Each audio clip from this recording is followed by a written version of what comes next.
Okay, I have just arrived on the coast of England and the year is 865. And those ships out on the horizon are not a fishing fleet.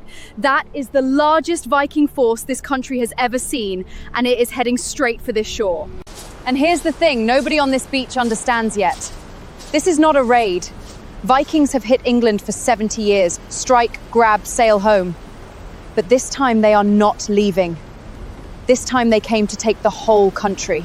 For this one, I turned real history and old illustrations into photorealistic worlds. So this is about as close to standing on that beach as we can get. And trust me, you want to see how this one ends. So let's go and meet an invading army. There are hundreds of them. Long, narrow ships built to cross open sea and still slide straight up onto a beach. No harbour needed at all.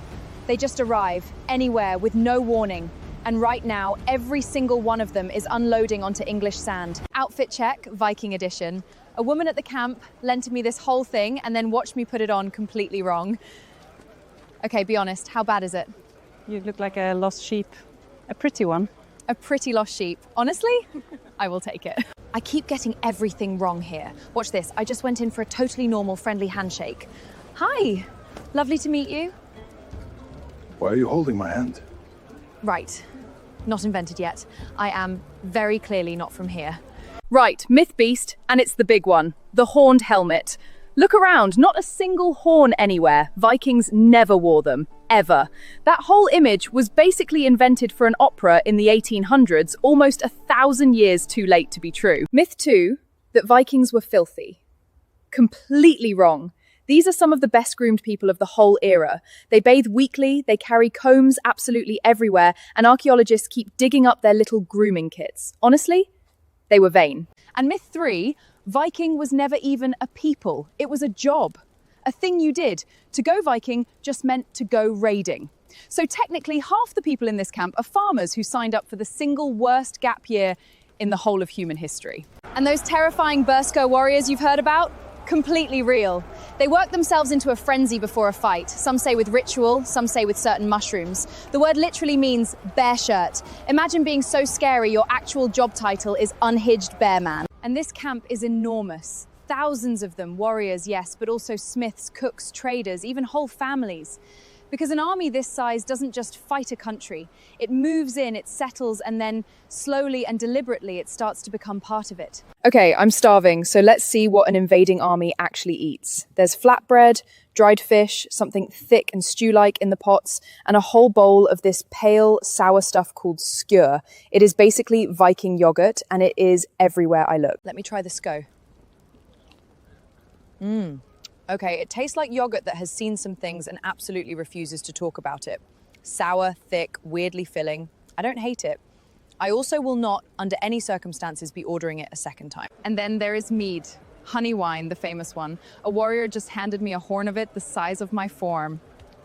Do I have to finish all of this? Drink it, and you are one of us. Sweet, strong, and I regret it already. I asked one of the warriors why they'd crossed an entire sea to get here. Why England? Why not just raid and sail home like before? The land here is soft and rich.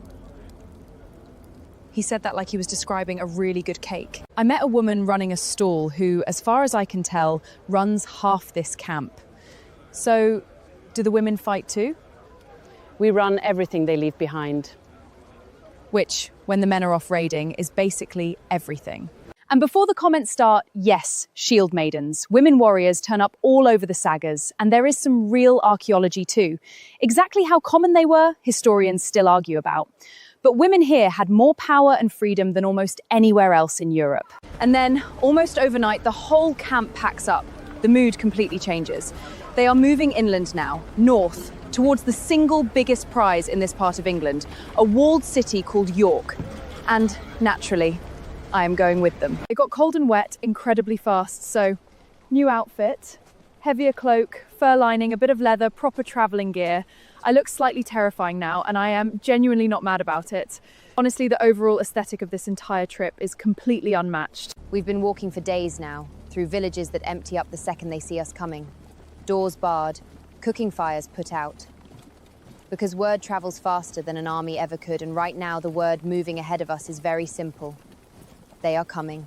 I slipped into one village that hadn't quite emptied and found an old man who simply refused to leave. Why won't you go?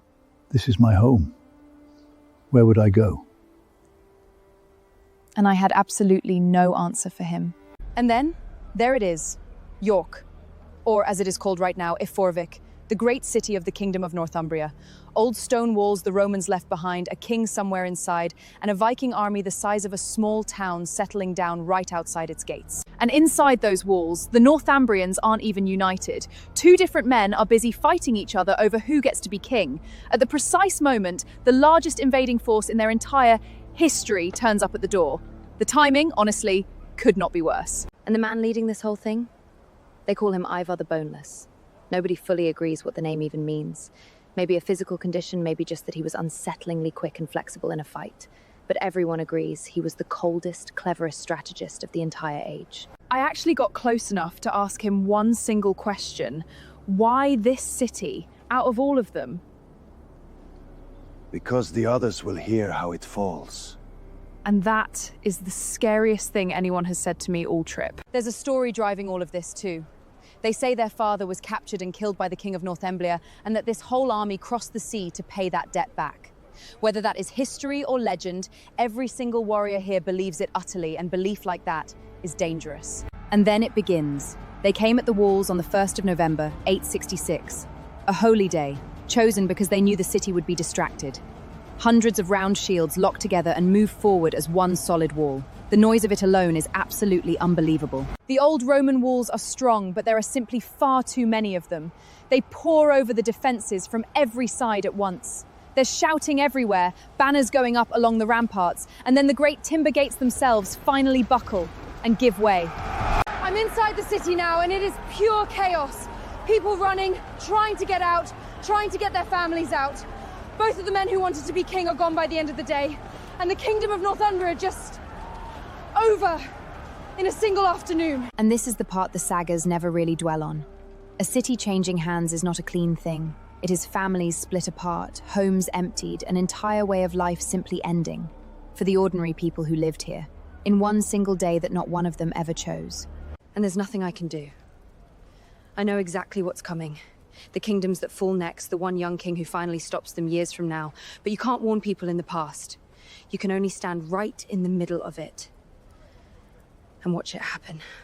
Okay, here are the facts, because what these people just started changed England forever.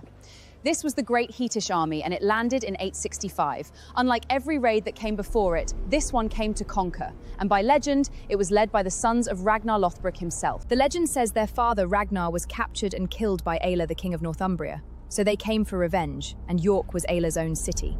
Whether Ragnar himself was even a real man, historians still debate to this day. But the army, and what it did here, absolutely were real. After York fell in 866, they simply kept on going.